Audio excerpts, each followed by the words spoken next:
name's Sonny Wingler. I am a sound mixer and sound designer for film and television by trade, and I also teach it here at IUPUI and up at Ball State in Muncie. My name is Gary Johnson, and I serve as the senior minister of Indian Creek Christian Church. It's on the southeast side of downtown, out in Franklin Township. A lot of people know us just simply as the Creek. I have been a minister for 34 years. My name is Dave Wilson from Indianapolis, Indiana. I'm a public performer. I've done stand-up comedy, public address for the Colts, Pacers, Indianapolis Motor Speedway, done charity auctions, funerals. I have worked at many venues around the world and been doing it for 33 years.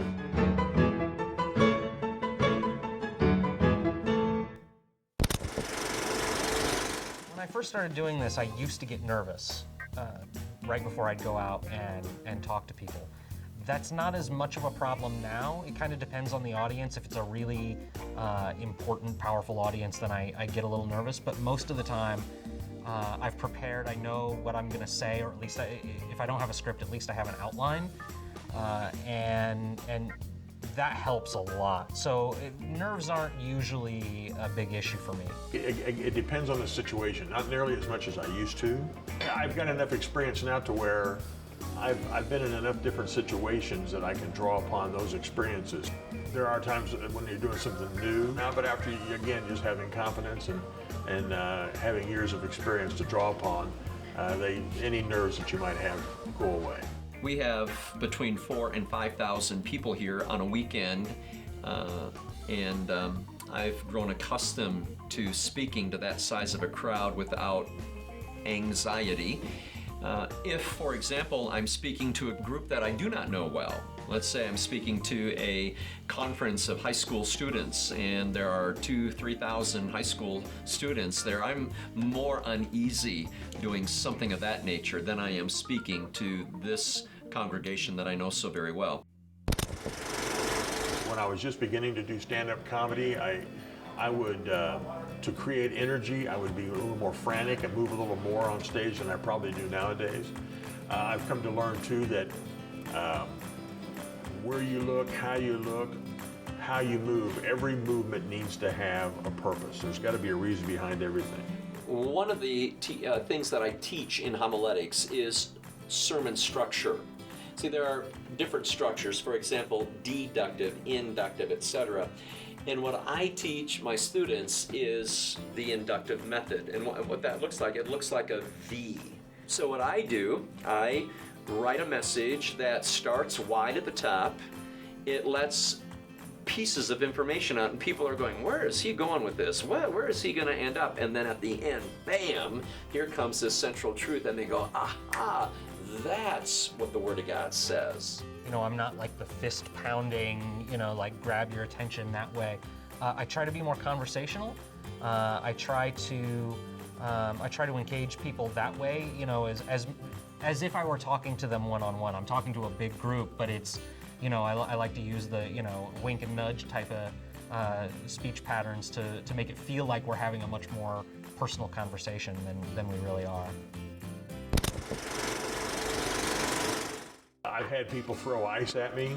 I was hammering some lady in South Carolina, and she wouldn't shut up. They were just being loud, and I started hammering them, and people were laughing at them, and she got mad and threw ice at me, which was, you couldn't see the ice or couldn't see what was going on if the ice hit me because of the bright light.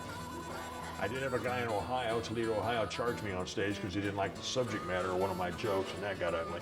If it's somebody, if I'm up in front of class and I look over and somebody is on a website and they're clearly not paying attention to what I'm saying, I won't do anything.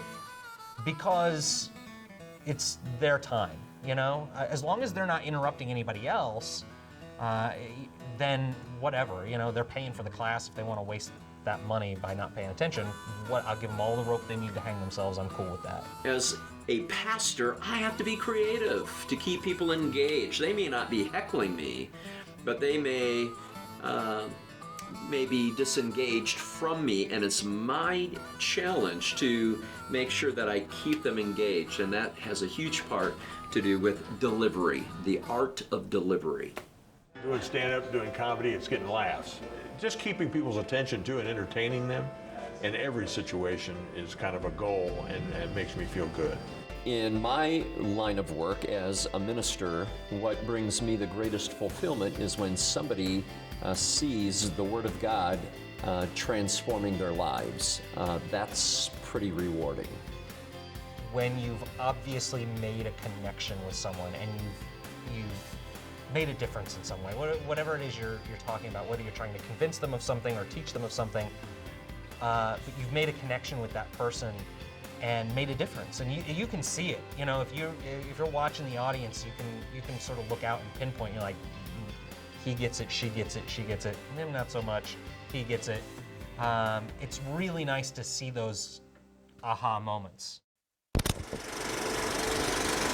I believe that just as there's a skill to play basketball, a skill to do surgery, a skill to do auto mechanic repair, public speaking is a skill, and it's developed.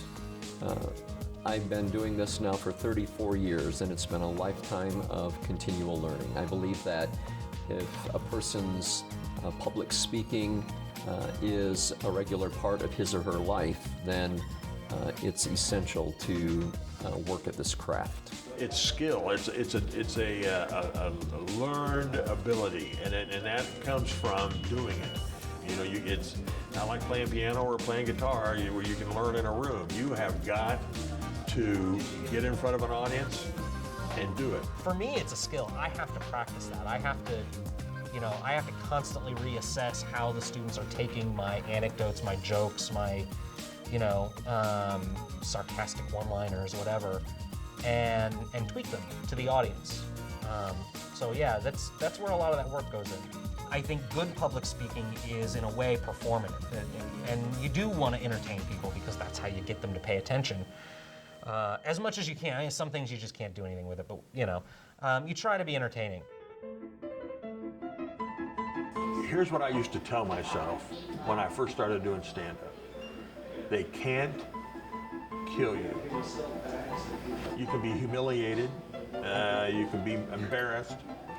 Preparation is the key to being confident and successful, whether you're talking to 25 people or 250,000 people. I hope that what little bit I have said would intrigue you with regard to the creative, energetic presentation of the Word of God. I believe that there is great hope and direction for life that comes from the Word of God, and I'd welcome the privilege of meeting you personally if you want to come sometime.